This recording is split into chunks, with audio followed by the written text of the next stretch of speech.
Let me read to you from the Book of Botch. Today I'm going to show you how to dismantle a Schmidt knob and dynamo Sauna 28, one of these hubs.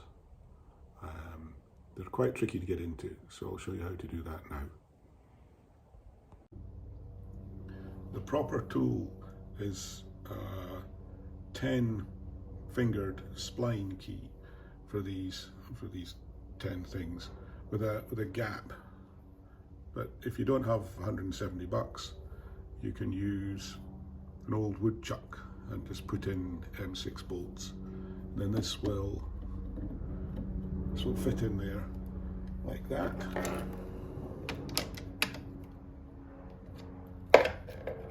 And then it's not very keen on coming out, so what I ended up doing was putting it in an old 4-jawed chuck to get a good grip on it, and then it surrendered and let me open it. So inside this Schmidt hub there's a dynamo armature. Thing looks like this. These are all push fit bearings. This one was dead, and I'll show you how it died. That's another push fit thing. Then there's these contact things that they're a bit of a bitch. Then there's a thing to hold them, looks like that. And in this shaft there's a little way cut for these wires that come from the armature. And this is a push fit ring as well with the wee notch. And how this one died was the armature stopped being stuck on the shaft because rust built up on the metal bits, and then it scuffed against the magnets in this aluminium can, and it just kind of grundled itself. When you're taking this to pieces, this bearing's also a push fit in here, and as you unscrew this bit, it can pull these bits off the end of the shaft and disconnect these wires, and then you've got a dead dynamo that you'll need to fix. But that's what I'm going to try and fix here today. So as this thing comes out, if you see the clearance between this final push fit piece and this going down, it means that the bearing's moving on this shaft, and you have to hammer this end through. But don't just hammer on the end of that. Put something like an old screw or something in here and hammer that.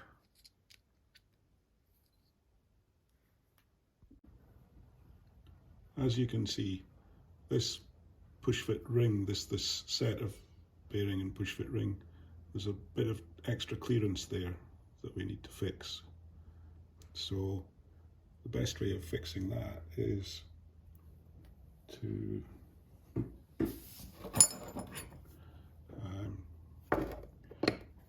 set this so that it won't, put this in a socket so it won't distort the end, put something in the end of the tube, and then use your favourite hammer. I prefer this fiberglass shafted fuller, which is an old friend, and then just lightly tap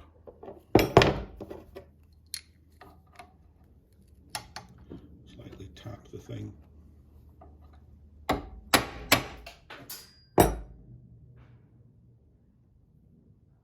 didn't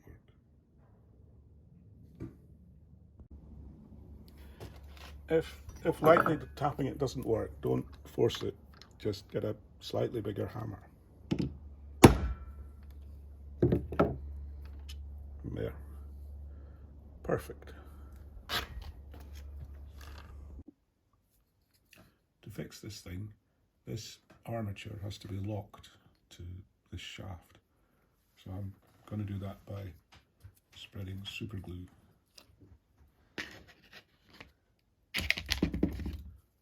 All over my fingers.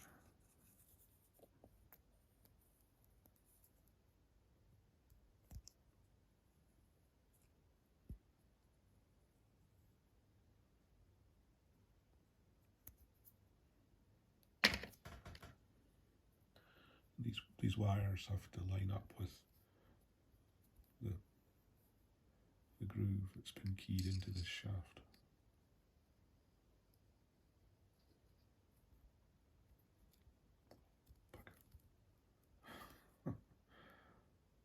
Right, that's a disaster.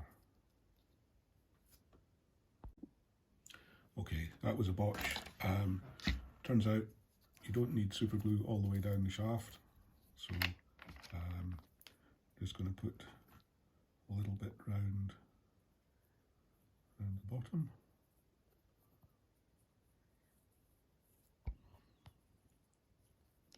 A very little bit just round the round the top.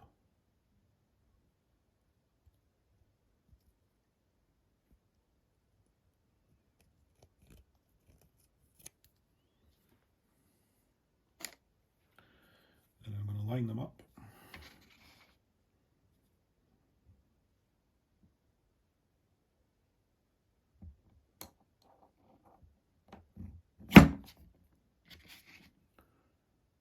Perfect.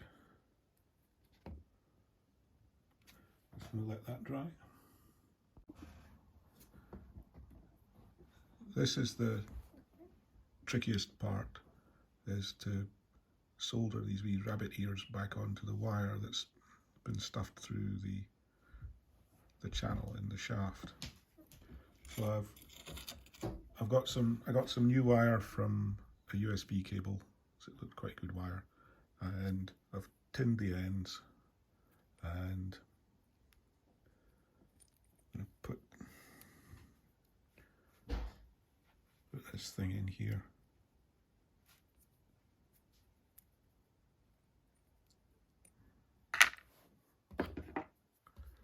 That's a bit too long.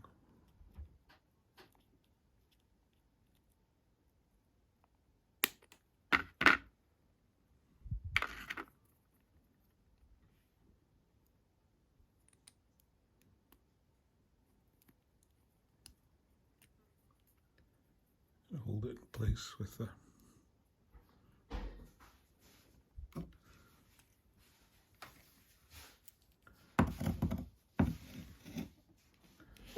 fireproof thumbnail, and then melt. Ouch.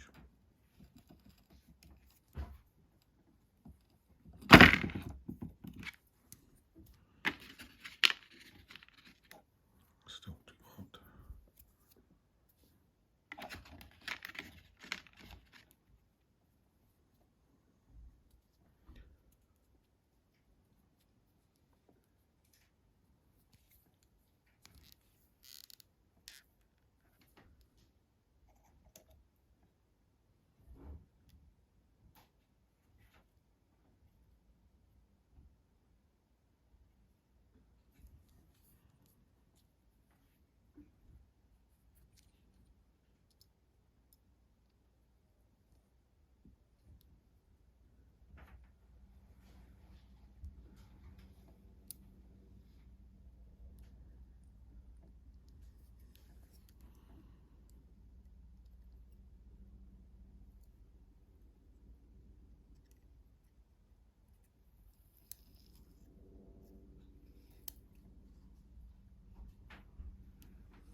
fixed or not.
That might be fixed.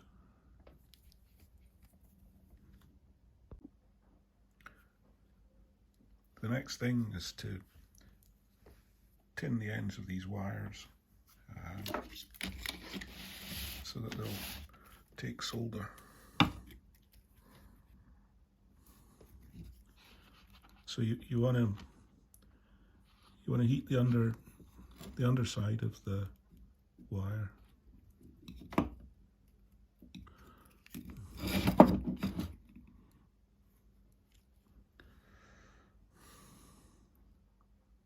Then drop the solder on the top.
Then we're going to want some heat shrink.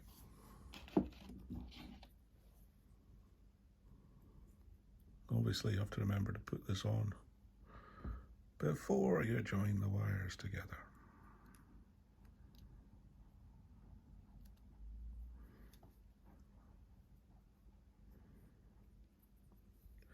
It's an AC dynamo, so it doesn't matter. Doesn't matter which end you join to which. But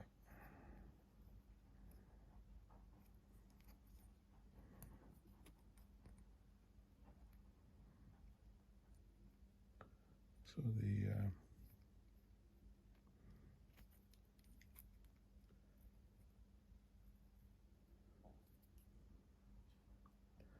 wire from the USB cable is a lot springier than the wire from the core windings.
There, easy. And number 2.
That's the soldering done. That's the heat shrink done, just done in a gas flame if you don't have a heat gun. Just got to poke these wires in where they won't scuff. The last thing to do is just to scuff these magnets clean and then lacquer them with, I'm going to lacquer them with car lacquer. Stop the corrosion coming back. The last thing is to spray the magnets with car lacquer.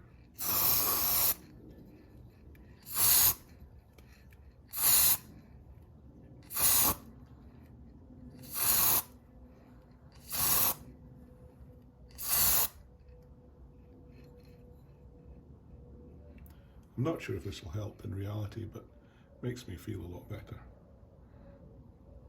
I'm going to spray the outside of the dynamo part as well.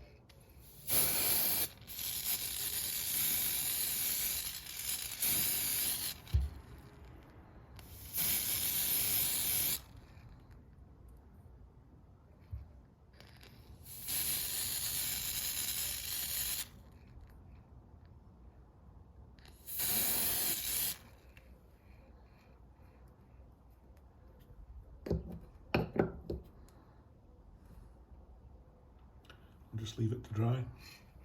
Have to clear the nozzle of the spray can as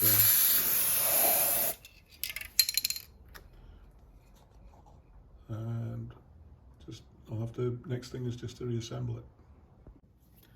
The last thing to do is to reassemble the whole thing.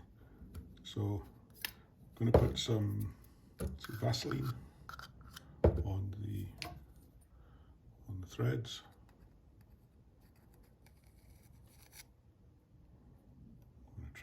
On the threads.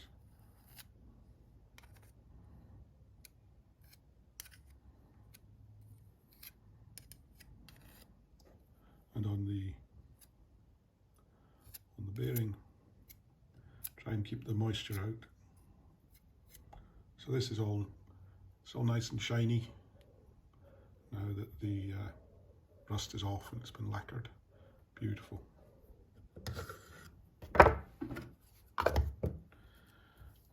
So this is all just push fit. So that goes in the hole. Line up the other end. Got to give it a bit of a push to get it back in.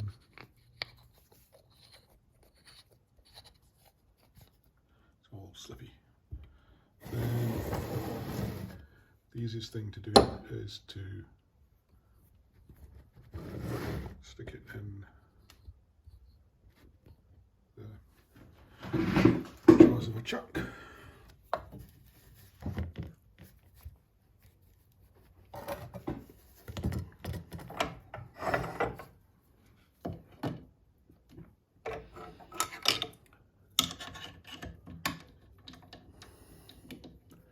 Got to be careful not to bugger the wee connectors when you're pushing the thing in.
Sometimes you need to just persuade it lightly.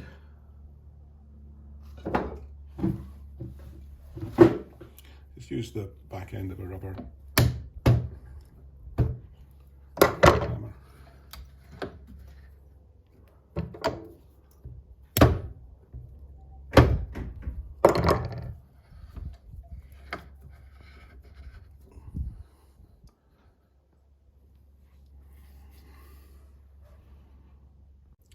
This is not working, so I'm going to push it a bit harder with, just going to put a socket.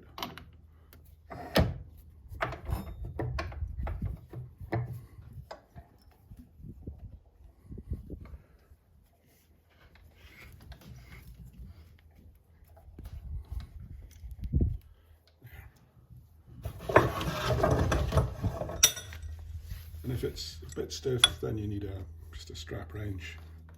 And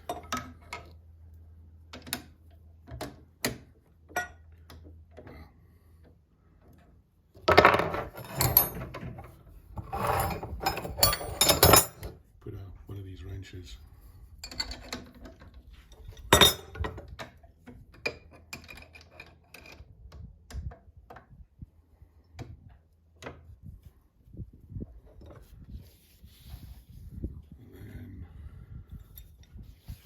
Strap wrench.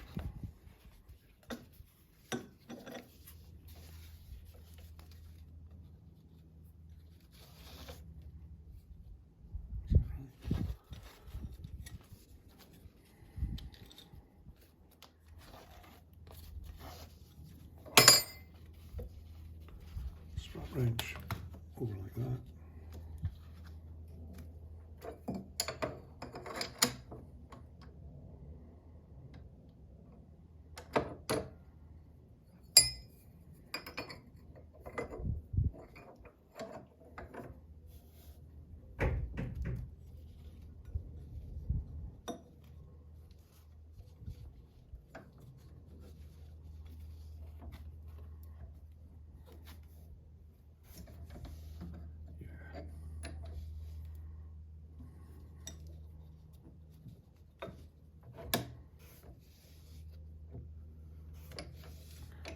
Works a treat.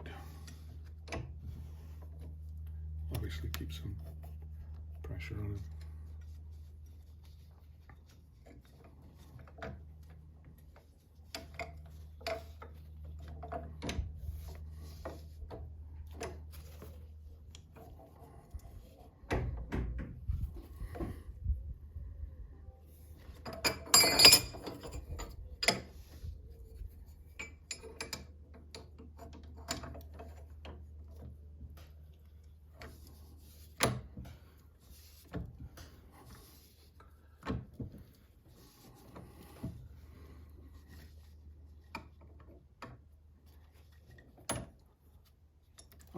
Obviously for this it needs that's a 3/4 inch socket.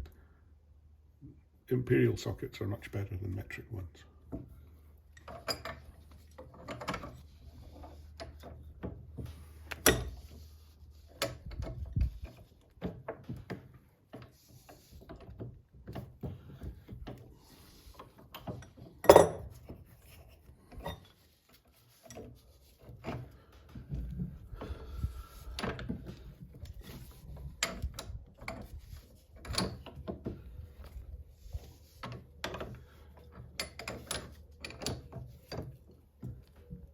Okay, that's good and tight. And there we have it.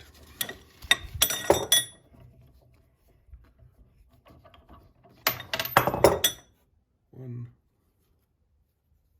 see that? Beautiful. Not too chewed.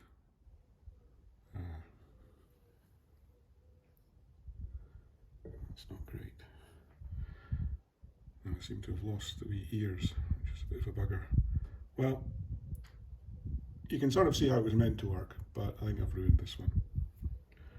Right, well that's it from the Book of Botch for today.